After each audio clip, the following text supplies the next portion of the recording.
우리는 아담의 피를 이어받아 태어났기 때문에 아담이 지은 모든 죄를 원죄라는 이름으로 물려받아 전가되어 죄인으로 태어났습니다. 그렇기 때문에 우리가 하나님과의 관계를 기대하는 믿음이라면 내 하나님으로 또 내가 하나님의 백성이 되기를 진실로 소원해서 하나님이 살리시는 은혜로 살다가 하늘나라 가서 하나님과 영원히 같이 살고픈 그런 간절한 소망이 있다고 하면은 그 사람은 철저히 회개해서 죄부터 용서받아야 됩니다.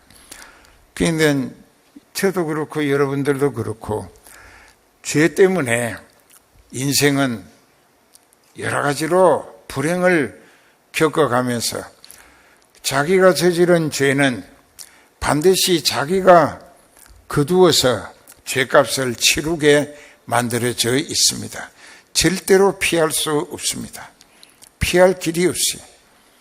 그런데 하나님은 하나뿐인 아들을 십자가 대속의 희생양으로 죽임당하게 하시고 그리고 그 아들이 내 죄를 대신 벌받아 내가 죽을 죽음까지 대신 죽임당하게 하신 이 놀라운 희생과 사랑, 그것은 하나님이 공의를 실현하기 위한 것이었습니다. 죄인을 그냥 용서해 주시는 것이 아니고 반드시 그 아들의 대속의 희생을 통한 십자가 언약의 피, 보혈을 공로를 의지하고 회개할 때 그 피로 죄의 씻음을 받게 만들어 놓으셨습니다. 하나님이 다윗의 고백을 통하여 이제 확실하게 깨닫는 것은 2절부터 내 영혼아 여호와를 송축하며 그 모든 은택을 잊지 말지어다. 은택이 베네핏이라고 그랬죠. 베네핏은 하나님이 살리시는 혜택을 은혜 혜택이라고 줄임말로 은택이라고 합니다. 근데 그 모든 은택, 하나님이 여러분들에게 주신 것도 하나님의 은택으로 살리시기 때문에 지금도 살아서 이 예배에 함께 할 수 있게 하시는 줄 감사드려야 한다는 것입니다. 네 죄를 믿고 회개했으니 내가 예수 그리스도의 이름으로 네 죄를 용서한다.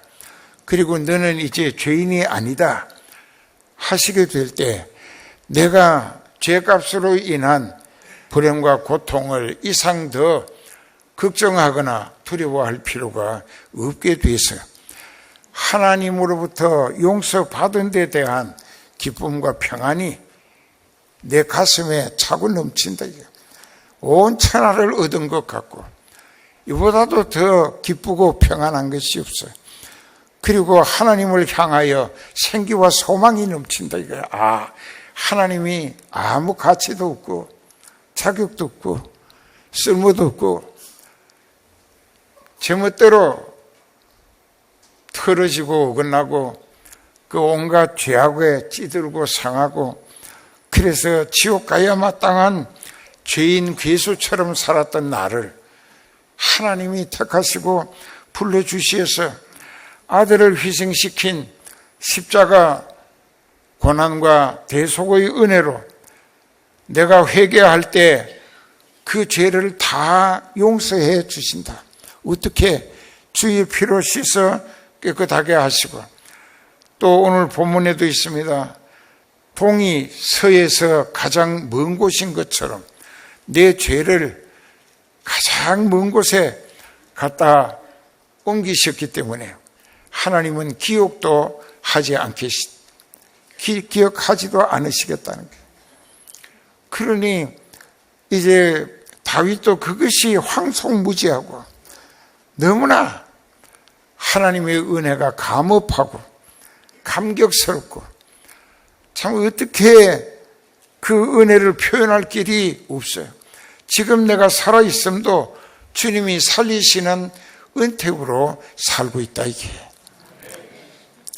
오늘은 이제 세 가지로 요약해서, 첫째, 내 죄를 용서받도록 철저히 회개하고 그 죄를 용서받음으로 해서 성령의 파송을 받아 하나님을 아버님이라 부를 수 있도록 하나님의 아들, 딸 되는 자격부터 얻어서, 이 어찌된 은혜인가, 너무나 과분하고 놀라운 은혜다, 너무너무 감격해서 그것이 첫 번째 감사의 조건 되는 감사를 드려야 한다 이게.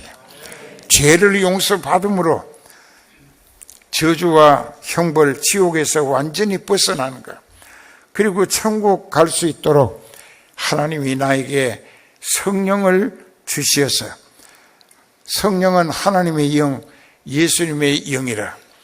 그러니까는 성령이 내게 오시면 아버지 하나님과 아들 하나님까지 모신 것이 되는 것입니다. 요한복음 20장 23절에 너희가 내 말을 듣고 지키면 내 아버지께 사랑을 받을 것이요 우리가 저에게 와서 그처를 저와 함께 할 것이다. 거기서 우리가라고 예수님이 말씀하셨는데요, 복수형으로 말씀하셨어요. 우리가. 그럼 우리가 하는 것은 누군가? 아버지와 아들과 성령, 삼위 하나님이 그 사람에게 와서 그 사람과 함께 살아주시겠다는 이야기입니다. 그 하나님이 나를 무슨 가치가 있고 자격이 있고 그래서 구원하신 것이 아니고, 오로지 그 하나님이 나를 불쌍히 여기시다 못해 너무너무 불쌍해서 나 같은 죄인을 불러서 예수 그리스도로 말미암아 대속의 은혜로 회개하면 죄를 용서하시고 성령을 주시어서 자기 자녀까지 삼아주셨다. 그 나 같은 죄인 살리신 그 은혜에 놀랍고 고맙고 황송무지해. 그 은혜를 무엇으로 보답할고, 그러니까 내가 어떻게 하면 주님을 기쁘시게 해드릴 수 있을까? 그것이 구원 얻은 성도가 구원 얻은 다음에 살아가는 목적이고 그것이 사명이다 이게. 그렇기 때문에 이제 에베소서 5장 10절에 주께 기쁘시게 할 것이 무엇인가 연구해 보라고까지 했어요. 너희 자신을 죄에서 벗어나 회개함으로 깨끗하게 용서받고 성령이 충만해지거든 자신을 하나님 앞에 드리기를 힘쓰라. 드린다 이게. 오프링 드리는 거예요. 드리기를 힘쓰면 하나님께서 그 사람이 하나님 믿는 그 믿음이 하나님을 거래하는 거래 대상으로 생각하는 사람이면 안 쓰신다 이게. 그리고 반대로 내가 지금 살아있음, 또 지옥 안 가고 천국 가게 된 것이 하나님의 은택으로 이루어진 결과라고 깨달아지게 됐을 때, 내가 지금 살아있음도 주님의 은혜라, 이 생명도 주님이 붙들고 살리심으로 내가 지금 살고 있다. 그 왜 붙들고 살리실까? 나를 두고 계획된 주님의 뜻을 이루어 드리는 기대 때문에 나를 살린다 이게. 그래서 다시는 자기를 위하여 살 수 없고 마귀에게 종으로 탈 수도 없고, 자기를 위하여 죽었다가 다시 사신 구원의 주 예수 그리스도의 남은 뜻을 이루어 드리기 위한 목적으로 살아야 하는 것이 구원 얻은 성도의 당연한 의무고 의리가 아닐 수 없다는 것입니다. 그렇게 살기를 힘쓸 때 네 청춘으로 독수리같이 새롭게 한다. 그래서 여호와께서 우리를 위하여 의로운 일을 행하시고 압박당하는 모든 자를 위하여 판단하시고 도우시는데 7절에 보면은 그 행위를 모세에게 그 행사를 이스라엘 자손에게 알리셨도다. 여기서 애굽에서 430년간 불신앙의 죄값으로 종살이 하던 노예가 된 이스라엘, 그들을 애굽에서 구원해 내시기 위하여 모세를 보내시고 모세와 아론을 통하여 바로에게 이스라엘을 놓아 보내라고 했으나 바로가 듣지를 않습니다. 그래서 하나님이 아론에게 네 손에 지팡이를 땅에 던지라. 그러니까 그 지팡이가 땅에 떨어지면서 뱀이 돼가지고 막 이렇게 위협을 가합니다. 그러니까는 애굽에 있던 술사들이, 요술쟁이들이 불려와 가지고 그들도 지팡이를 던지니까 그 지팡이가 뱀이 되는 것을 바로 왕이 보고, 아, 그거는 하나님만이 할 수 있는 권능이 아니고 우리나라에 있는 술사들도 할 수 있구나 해서 또 놓아 보낼 생각을 바꾸게 됩니다. 그 안 보내겠다고 합니다. 그럴 때 아론의 손에서 땅에 떨어진 지팡이가 뱀이 되었는데 술사들이 그들이 지팡이를 땅에 던져 뱀이 된 그 모든 뱀들을 모조리 다 잡아먹었어요. 이것은 반드시 모세를 승리하게 하실 징조를 보여주신 것입니다. 그래도 안 보내니까 두 번째는 그 지팡이를 가지고 하숫가에 물 흐르는 곳에 가서 물을 이렇게 치라. 지팡이 끝으로 물을 쳤습니다. 물이 갑자기 피가 되어 애굽 땅에 모든 물이 다 피가 되었습니다. 물속에 살던 고기떼들이 다 죽었습니다. 악취를 풍깁니다. 사람도 짐승도 물을 마실 수 없어요. 그래도 보낼 뜻을 보이더니 그 술사들도 같은 짓을 하니까 또 안 보내겠다고 마음이 바뀌어집니다. 근데 거기 분명히 하나님이 말씀하시기를 내가 계획한 10가지 재앙을 바로에게 애굽 땅 모든 백성에게 다 증거해 보이기 전에는 바로가 이스라엘을 보내지 않도록 그 마음을 굳어버리고 강팍하게 내가 만들어 가면서 계획대로 10가지 재앙을 다 내리게 할 것이다. 그리고 그 다음에 이제 또 문제가 생겼어요. 이 문제가 생겼는데 개구리가 사방에서 하숫가에 살던 개구리가 다 올라와 가지고 대궐에 식탁에 떡반죽 그릇에 침대에 거실에 개구리가 꽉 찼습니다. 백성들의 집에도. 그러니까 얼마나 사는 게 불편하겠어요. 그래서 이제 그 바로가 항복을 합니다. 그리고 보내겠다고 개구리를 좀 없애달라고 그 모세가 기도를 했더니 하나님이 지시하시니까 개구리가 전부 그 모든 집에서 나와가지고 냇가로 가서 한꺼번에 다 죽어버리더라 이게. 그 다음에는 또 변해서 안 보내겠다고. 그러니까 이제 이라고 하는 게 있죠. 이 벼룩 말고 이. 그 모세로 하여금 그 지팡이로 티끌을 치면서 공중에 흩어지게 하니까 티끌이 이가 돼가지고 이 애굽 사람들의 몸에 와 그들이 가축에게 매달려서 피를 빨아먹게 만들었어요. 견디기 어렵지. 그 다음에 또 파리떼를 보냅니다. 또 우박을 보냅니다. 그리고 또 그 다음에 메뚜기를 보내가지고 곡식이 다 메뚜기가 먹어치우게 만듭니다. 잎사귀를. 그 다음에는 흑암을 보내셨고 마지막에 듣지 아니한 10번째는 애굽 사람들의 맏아들과 짐승의 첫 새끼들이 하룻밤 사이에 다 죽습니다. 그러니까 온 애굽 땅에는 초상이 나서 통곡 소리가 진동을 하게 만들었고, 그날 할 수 없이 바로가 항복을 하고 당신의 하나님 여호와께 가라고, 빨리 가라고, 그 빈손으로 보내지 아니하고 430년 동안 품값을 애굽 사람들이 자기네들이 가진 금은 보화, 돈을 전부 다 자루에 넣어서 이스라엘 종으로 부리던 사람들에게 무릎 꿇고 올려드리면서 이거 줄 테니까 제발 빨리 가달라고, 당신네들의 하나님 여호와가 우리를 전멸할까 두렵다, 이렇게 하나님은 만드신 거예요. 엄청난 재산을 가지고 애굽을 떠나게 하신 하나님, 그 행위를 모세에게, 그 행사를 이스라엘 자손에게 알게 하셨다, 그게 그 말씀입니다.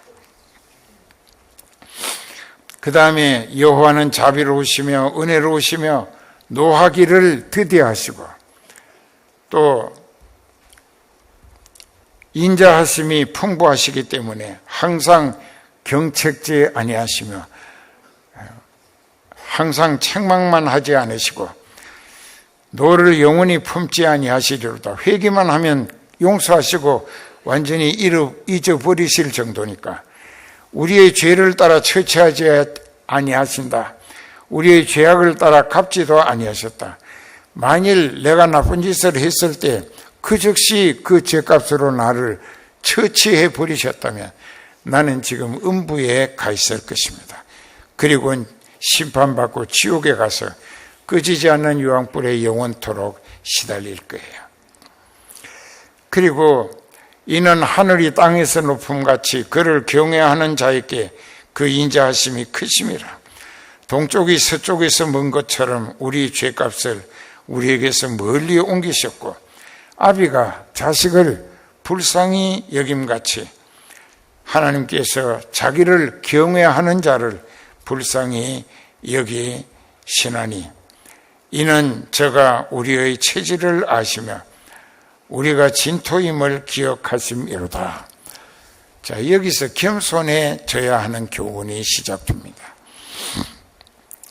창세기 2장 7절에 여호와 하나님이 흙으로 사람을 짓고 그 코에 생기를 불어넣으시니 산영이 되었다.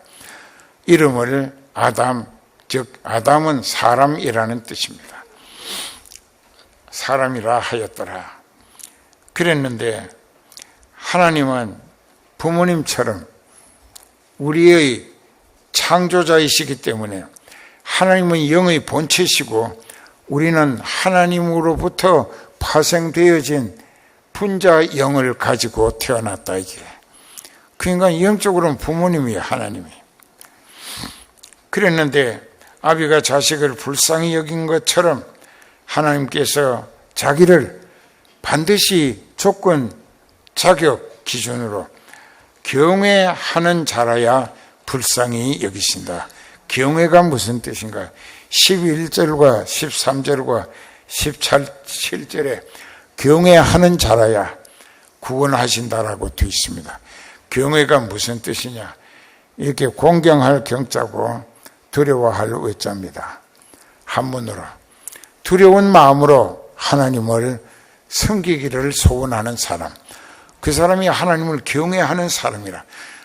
그런 믿음을 보일 때에 하나님은 그 사람을 불쌍히 여기시고 그 사람에게 회개할 기회도 주시고 회개의 영으로 회개를 도와주시고 그래서 그 모든 죄를 용서하시고 그리고 성령을 그에게 주셔서 하나님의 자녀로 하나님의 가족을 삼으신다.